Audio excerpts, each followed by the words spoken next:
ताज़ा खबर के दर्शकों का स्वागत है, देशवासियों का स्वागत है, भारतवासियों का स्वागत है। दर्शकों, आज हम मौजूद हैं हरियाणा स्टेट के महम गांव के पास में। क्या नाम है गांव का? सीसर गांव के पास में, सीसर खास गांव में। सीसर खास गांव में है हरियाणा राज्य के। इस बात से हटके हम पहले टॉपिक दूसरा लेते हैं। बहुत सारे दर्शकों ने इस समय जो नए खेलों के ऊपर फिल्में आधारित आ रही हैं ज़रूर देखी होंगी। दंगल, सुल्तान, मैरी कॉम, दिल बोले हड़प्पा, इस तरीके की कई फिल्में देखी होंगी। हर फिल्म में खिलाड़ी की जो भी कहानी दिखाई उस पर ज़्यादातर ये दिखाया गया है कि खिलाड़ियों को किसी न किसी चुनौती से ज़रूर गुजरना पड़ता है, किसी न किसी जोखिम से ज़रूर, परेशानियों से ज़रूर होकर गुजरना करना पड़ता है। चाहे वो खेलों से जुड़ी हुई राजनीति हो, पारिवारिक परेशानी हो, घर परिवार से जुड़ी हुई कोई चीज़ हो, खेलों से जुड़ी हुई कोई चीज़ हो, आमतौर पर कोई ना कोई परेशानी से ज़रूर जूझना पड़ता है। आज हम मौजूद है हरियाणा के जिस क्षेत्र में, यहाँ पर भी सुनीता कश्यप नाम की एक खिलाड़ी ने काफ़ी अच्छा खेलों में प्रदर्शन करा, काफ़ी ज़िंदगी में मेहनत करी, पर उसे भी कुछ ना कुछ परेशानियों से होकर गुजरना पड़ा। परेशानी हो तो अगर व्यक्ति अकेला हो तो वाकई जूझना बड़ा मुश्किल पड़ जाता है, लेकिन अगर उसके साथ में समाज साथ में हो, उसके लोग साथ में हो, तो वाकई मुश्किल काफ़ी हल हो जाती है। दिल्ली से गुरचंद सिंह कश्यप जी, जो अखिल भारतीय कश्यप निषाद मल्ला विकास मंच के राष्ट्रीय अध्यक्ष हैं और वाकई अपने समाज के लिए काफ़ी जुझारू और जीवटशील रहते हैं, हमेशा मदद के लिए तत्पर रहते हैं। आज वो दिल्ली से यहाँ पर उसी लड़की सुनीता, जो खेल में बहुत ज़्यादा माहिर है या उसने बहुत देश का नाम रोशन किया, उसकी मदद के लिए, उसके सिलसिले में लोगों की मदद का आह्वान के लिए मौजूद है।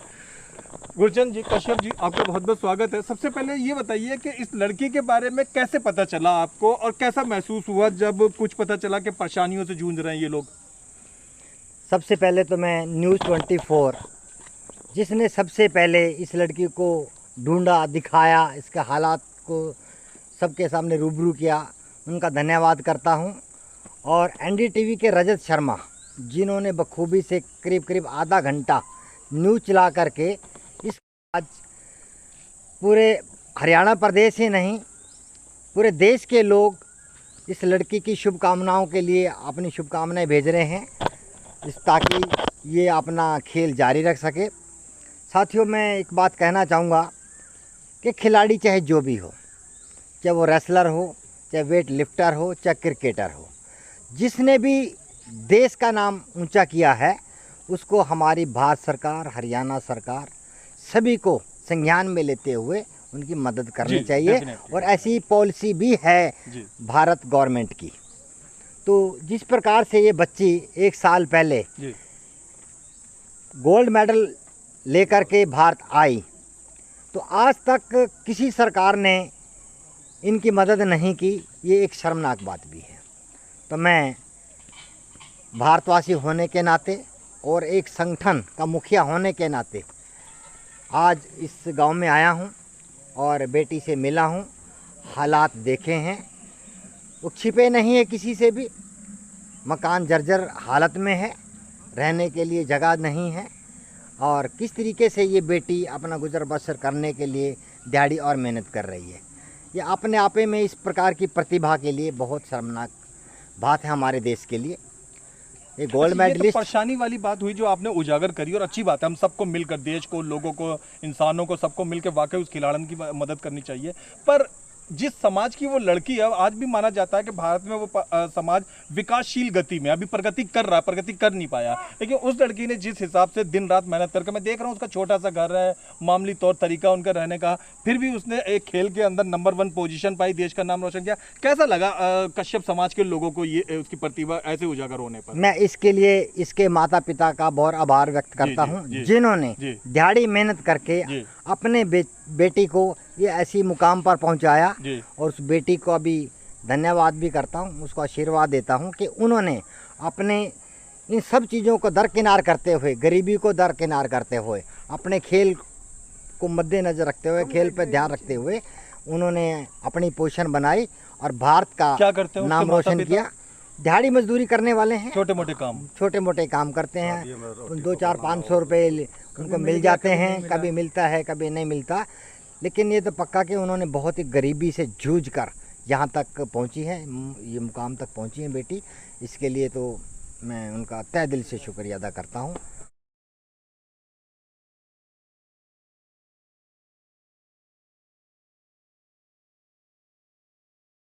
और आज लगता है कि समाज के लोग, उसके देश के लोग, उसके गांव के लोग, मैं खासकर से गांव वालों से भी विनती करता हूं कि इस बेटी को अपनी बेटी समझ करके इसको प्रोटेक्शन दें और आगे बढ़ने के लिए प्रेरित करें, ताकि ये आगे फिर देश का नाम एक बार उजागर करे और गोल्ड मेडल ला करके भारत का नाम पूरी दुनिया में रोशन करे। अच्छा, हमारे उत्तर भारत में दर्शकों एक कहावत कही जाती है कि बेटियां सांझी होती हैं, जिसका मतलब है कि भले ही बेटी किसी एक परिवार में पैदा हुई हो, पर वो मोहल्ले की, बिरादरी की, समाज की, गली मोहल्ले की, सबकी सांझी बेटियां होती हैं। जब बेटी का मामला हो तो सबको मिलजुल कर उसकी मदद करनी चाहिए। मदद पे जब सवाल आता है तो एक अकेला समाज, एक अकेले लोग, 4-5 लोग मिलकर वाकई एक परिवार की लड़की को खाने पीने के लिए, खेलने के लिए, बाहर आने जाने के लिए काफ़ी चीज़ों की ज़रूरत पड़ती है। समाज से मदद के लिए क्या कहना चाहेंगे, लोगों से मदद के लिए क्या कहना चाहेंगे? जैसा हम आज आकर के हमने देखा जी कि यहाँ पर हमारा हरियाणा प्रदेश से जी बहुत सारे ग्रुप आए हैं, जी बहुत सारे सोशल मीडिया जी से लोग आकर के मिले, वाकिफ हुए। तो जितने भी यहाँ पे सोशल वर्कर हैं उन्होंने आकर के अच्छी मदद करी। तो मैं तो यही चाहूँगा कि बस इस प्रकार से सारे समाज के लोग, गांव के लोग इनकी मदद करते रहें और ये अपने प्रैक्टिस करके आगे बढ़ती रहे और इसी प्रकार देश का नाम ऊंचा करे। मैं यही उम्मीद करता हूँ। धन्यवाद। दोस्तों, ये सुनीता कश्यप पावर लिफ्टिंग के अंदर में काफ़ी अच्छी खिलाड़ी है और इस समय हम हरियाणा राज्य के अंदर मौजूद है। हरियाणा राज्य के महम गांव के पास में, क्या नाम है, सिरस खास गांव के पास में। क्या नाम है आपका? जी, मेरा नाम सुनीता देवी कश्यप है। अच्छा। और मैं सीसर खास गांव, तहसील महम, जिला रोहतक की रहने वाली हूँ। अच्छा जी। सुनीता, कैसे ध्यान गया तुम्हारा पावर लिफ्टिंग गेम की तरफ? गेम तो और भी बहुत सारे हैं, कैसे? तो सर, मैं बचपन से ही गेम करती हूँ। कोई भी गेम हुआ मैं सब में पार्टिसिपेट करती आई हूँ, लेकिन वेट की तरफ मेरा कुछ ज़्यादा ही रुझान था। जी जी जी। और कितना समय लगा तुम्हें पावर लिफ्टिंग में अच्छी पोजीशन पाने में? 4 साल। मैं पावर और स्ट्रेंथ दोनों करती हूँ। स्ट्रेंथ भी? स्ट्रेंथ लिफ्टिंग तो दिल्ली ओलंपिक में शामिल है ना? नहीं, वो वेट लिफ्टिंग है। स्ट्रेंथ लिफ्टिंग और पावर लिफ्टिंग, ये दोनों गेम करती हूँ मैं। कोच साहब, तुम्हारे जिन लोगों ने तुम्हें सिखाया या आगे बढ़ने में मदद करी, उनमें से किसी के नाम बताओ। जी, एक सर तो यही है। अरे आ जाओ भाई, यार उनसे तो जरूर मिलना। हाँ। अच्छा। तो आओ जाओ जांगड़ा। विकास जांगड़ा जी हैं, विकास जांगड़ा जी हैं जो इस बच्ची के कोच हैं। इतने सारे मेडल, इतनी सारी चीजें जीतने में, दर्शकों दिल्ली में मैं कम से कम ऐसे 12 माँ बापों को जानता हूं जिनकी लड़कियों ने, खुद मैं भी उनमें से एक शामिल हूं, 2 मेडल जीते हैं सिर्फ पढ़ाई वढ़ाई में, और बड़े संभाल के रखे हैं, ड्राइंग रूम में रखे हैं। इस लड़की के देखिए मेडल, मुझे गिनने में भी लगता है कष्ट होगा, काफी टाइम बीत जाएगा मेरा। और ये वो हैं जो इस समय सामने, काफी सारे मेडल तो मुझे लगता है अंदर कहीं किसी कोने काने में रखे होंगे। जब हमारे जैसे शहरी वर्ग के लोग 2 मेडल बच्ची जीतती है तो वो ड्राइंग रूम में सजा के रखते हैं। सोचिए कितना गर्व हो रहा होगा इनके माँ बाप को। अच्छा, इसके लिए जिम्मेदार व्यक्ति ये साहब है, ये कोच साहब। ये ना होते, हकीकत में कोई गुरु ना होता, कोई टीचर ना होता, तो बच्चा आगे बढ़ ही नहीं पाता। कैसे प्रतिभा को आपने पहचाना? इतने सारे बच्चे आ रहे थे तो आपको लगा पावर स्ट्रेंथ में ये लड़की कुछ बढ़िया कर सकती है? करने का तो ये होता है जी कि पावर लिफ्टिंग और स्ट्रेंथ लिफ्टिंग एक ऐसा गेम है जिसमें प्रतिभा दिखती नहीं है, बच्चे को खुद को दिखानी पड़ती है। जी। और हम उसी की हेल्प कर सकते हैं जो बच्चा खुद कुछ करता है। पावर लिफ्टिंग वही गेम है ना, एक बेंच पे लेट के एक यंत्र सा उठा के उसे ऊपर करना होता है। हाँ, वही गेम है। तो उसमें है ना, बच्चे की प्रतिभा खुद दिख जाती है, हमको बताने की जरूरत नहीं पड़ती। जी। और इसको आगे बढ़ाने में या किसी को आगे ले जाने में तो बात बहुत बाद की रहती है, क्योंकि पत्थर पहले खुद को पत्थर करता है, उसके बाद में कुछ कारीगर करता है। तो कोच बाद में कुछ करता है, पहले खिलाड़ी को कुछ करना पड़ता है। जी। तुमने स्टेट में और डिस्ट्रिक्ट में और सेंट्रल में, नेशनल में, सब में मेडल प्राप्त किए हैं? डिस्ट्रिक्ट, स्टेट और नेशनल में मेरी 4th और 5th प्लेस रही है। और स्ट्रेंथ लिफ्टिंग में मैंने स्टेट में क्या पोजीशन रही? स्टेट में मेरी 1st पोजीशन थी। अच्छा। अपने यहाँ बहादुरगढ़ हुए थे। और अच्छा। नॉर्थ इंडिया में पावर लिफ्टिंग में भी मेरी जूनियर और सीनियर दोनों में 1st और 2nd पोजीशन रही थी। अंतिम कंपटीशन में कब भाग लिया? 2020 को, अभी पिछले साल हुआ था ये, दिसंबर के आसपास। नहीं, फरवरी 2020। अच्छा। बैंकॉक, थाईलैंड में, स्ट्रेंथ लिफ्टिंग। बहुत बढ़िया, बहुत ही अच्छा। वहाँ से गोल्ड लेके आए, वहाँ से जो है वर्ल्ड का वो वाला मेडल कौन सा है? वर्ल्ड की ट्रॉफी, ये वाला, ये वो चमकता हुआ मेडल है दोस्तों, जो इस बालिका ने स्ट्रेंथ लिफ्टिंग गेम के अंदर थाईलैंड में प्राप्त किया है। ये वाकई काफ़ी नाम रोशन करने वाली बात है। अंतिम बातों की तरफ आते हैं।